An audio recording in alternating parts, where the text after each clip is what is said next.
Hi guys, मैं हूं मयूर अग्रवाल और आपका स्वागत है मेरे यूट्यूब चैनल पे। दोस्तों, आज हरियाणा विधानसभा इलेक्शन के रिजल्ट्स आ गए हैं। बीजेपी को तकरीबन 48 सीटें, कांग्रेस को 37 सीट्स और बाकी सीटें जो है वो अन्य को मिली है।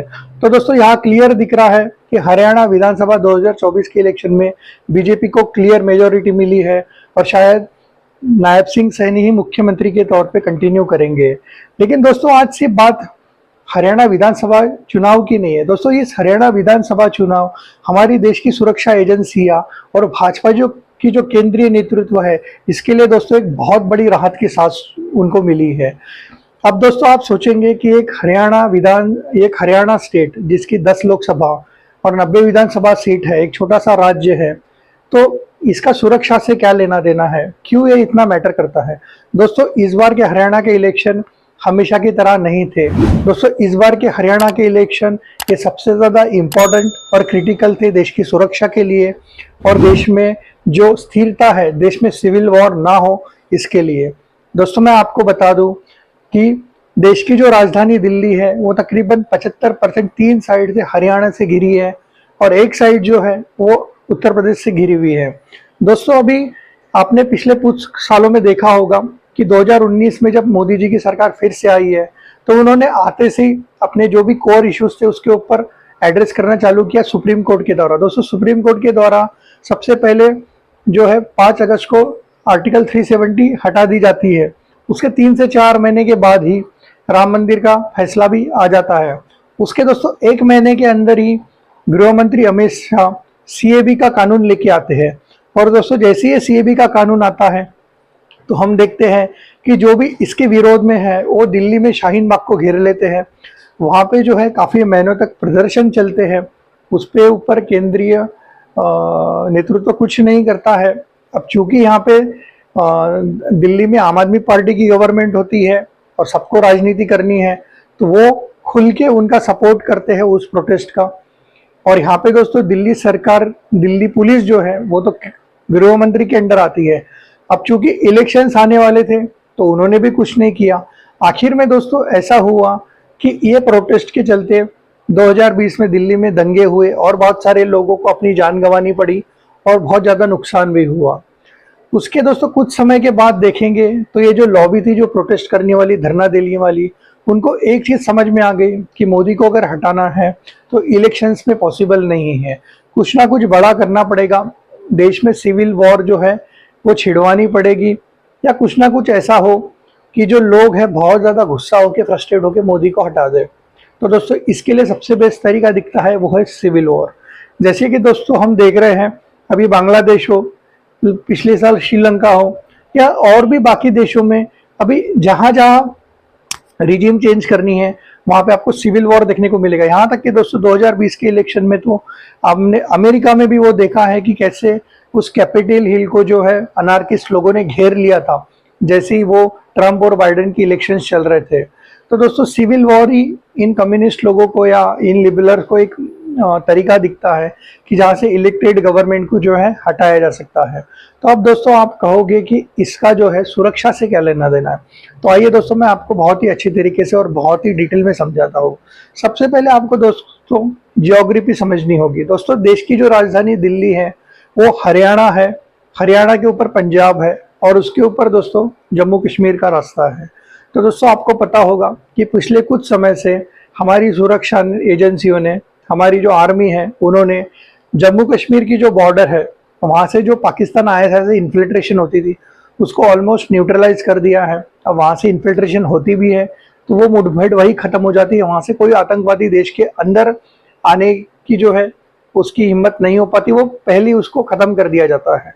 तो दोस्तों अभी जो है पिछले कुछ समय से आप देख रहे हैं कि पंजाब बॉर्डर बहुत ज़्यादा, पंजाब जो राज्य है वो बहुत ज़्यादा उबल रहा है और ये कोशिश की जा रही है कि ये जो उबाल है इसको कैसे करके दिल्ली तक पहुंचाया जाए और जो केंद्र में भाजपा की मोदी जी की सरकार है उसके ऊपर बहुत ज़्यादा प्रेशर डाला जाए या कुछ ऐसा की जाए कि देश में सिविल वॉर हो जाए।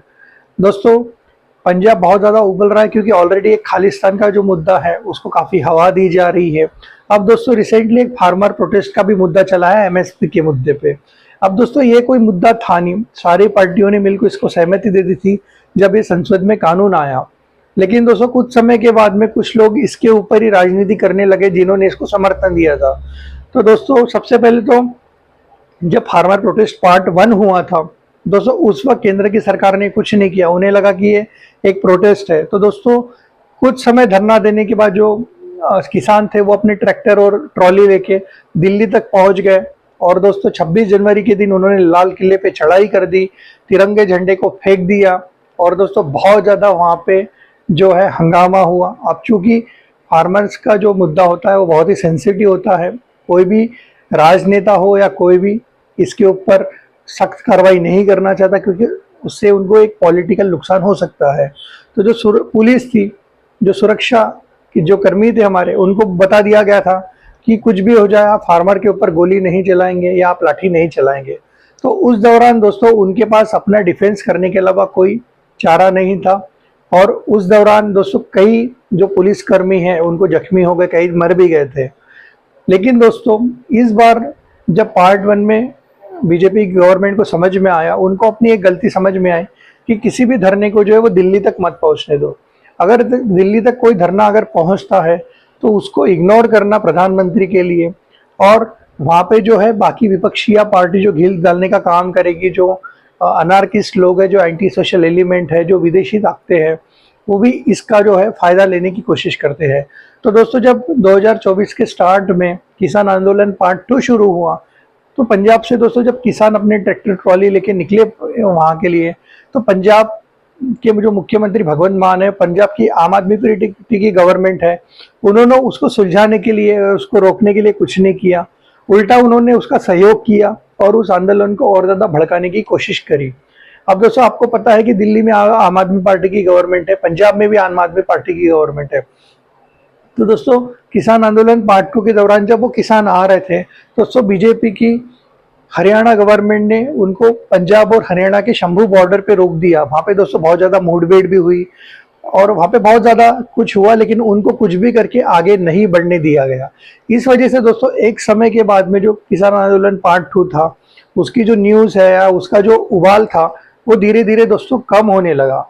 लेकिन दोस्तों अगर आप सोच लीजिए कि कांग्रेस और आम आदमी पार्टी इसी फिराक में थे कि एक बार इलेक्शन हो जाए, उनकी सरकार अगर एक बार हरियाणा में आती है तो दोस्तों पंजाब बॉर्डर से दिल्ली तक का पूरा रास्ता साफ हो जाएगा। दोस्तों आपको पता है कि पुलिस जो है वो स्टेट सब्जेक्ट है, इसमें केंद्र का कोई भी रोल नहीं है, वो वहाँ से खाली रिपोर्ट मांग सकती है।